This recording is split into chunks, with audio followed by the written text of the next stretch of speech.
to a psalm for today, your reassuring voice that Jesus is Lord. Thank you so much for the privilege of chatting this way every night of the week. I take the weekends and do other things with this time. I am delighted to be coming to you today from the Psalms House, Bangkok.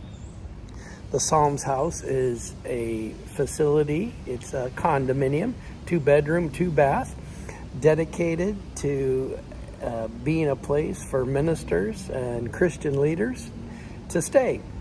Whatever they have in their life, that's up to them. Maybe they're here for medical, maybe they're here for time away from, who knows why people might be passing through Bangkok.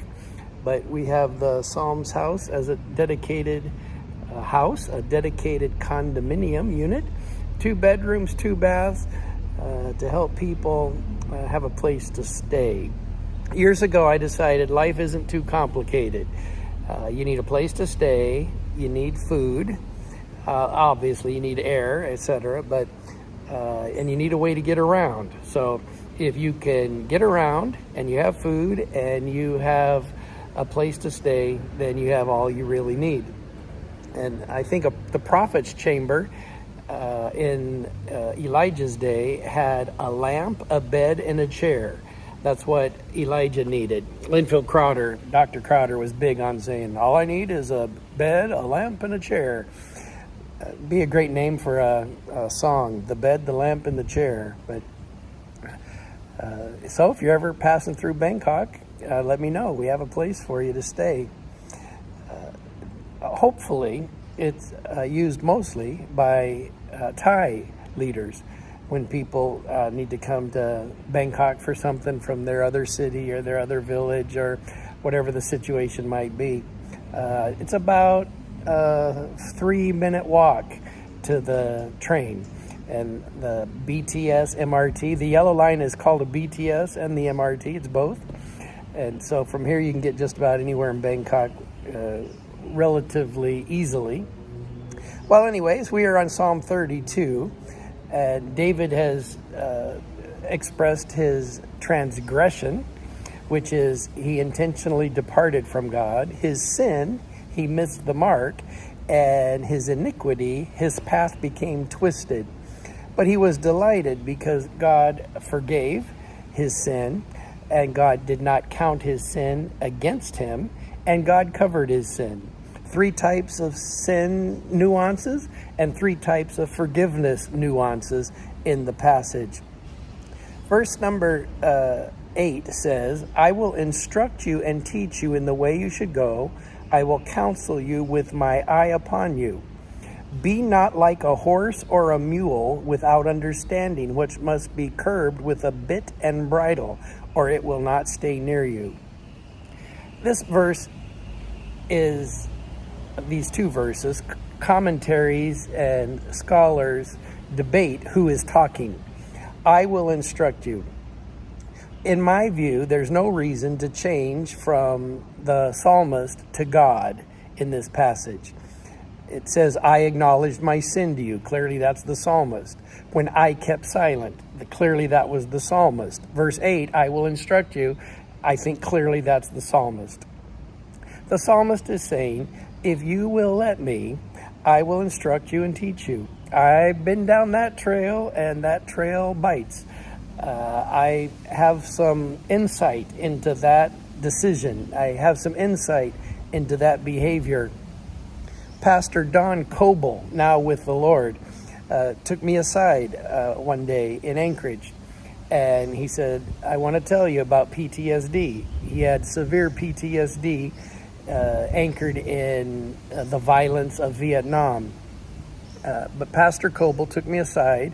He said, you have PTSD, and I'm watching your lifestyle. And he said, I'll never forget it. He said, Kent, I've had grown men fall at my feet and weep. It can get so bad. He said, take more time off and care for your mental health.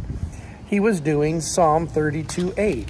He was instructing me. He was saying, young man, I've been down this trail before, and I have some insights I would like to give to you. I have some advice. I have some experience I would like to share. I think maybe the U.S. is the worst. What a broad stroke that pen is. Perhaps the worst at respecting elders' views. I am so thankful for an elder, Bill Berger, in my life. When I call him, I'm going to call him today. But when I call him, I just hear a voice of wisdom. I hear a voice of, been there, life can be tough, but God gets you through every time. I love the stability of Bill Berger. I am just overjoyed, actually, with his friendship. The psalmist is saying, I will instruct you. In other words, you need a relationship with people healthy enough where they can instruct you. My friend Rick Benjamin has been texting me about the length of stay here in Thailand, that I need to be mindful of the length that I'm away from home. I appreciate his insight. I appreciate his grace. My goal is to defend my PhD in the next few weeks and then be almost done with that process, and that I won't need to be alone, isolated away, and just working 8-10 hours a day on this thing. But nonetheless, thank you for those that say, you know what, I've been down that trail, I will instruct you.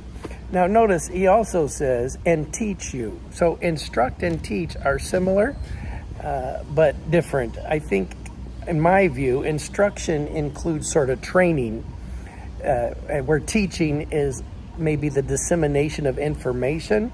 Instructing is hands-on, practical, day-to-day, let's do this together. The psalmist is saying, you know what, I'm warning you, there's some stuff down that trail, or I got some good news, there's some really good stuff down that trail, but let me instruct you and teach you. I will counsel you with my eye upon you.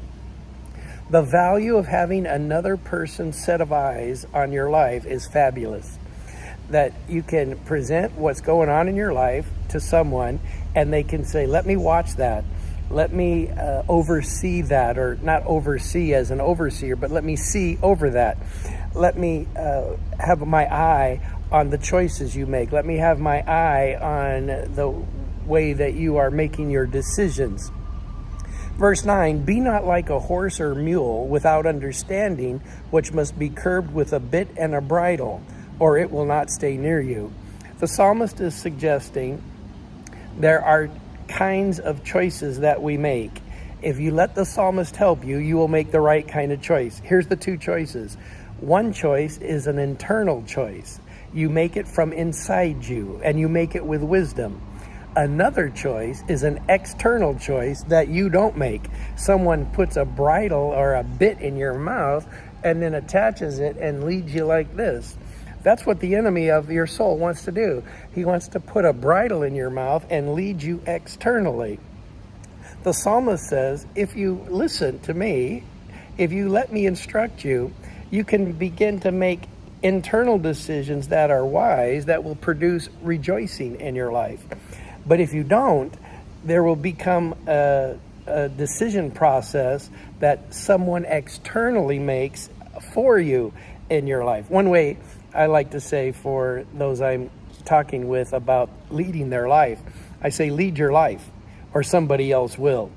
The idea of the psalmist is saying, you don't want to be like a horse. You don't want to be like an animal that doesn't have freedom and get led around against your decisions and against your will. So the psalmist says, be in relationships with people that are life-giving and instructing. Be in relationships with people that are life-giving and teaching. Be in relationships that are life-giving and counsel.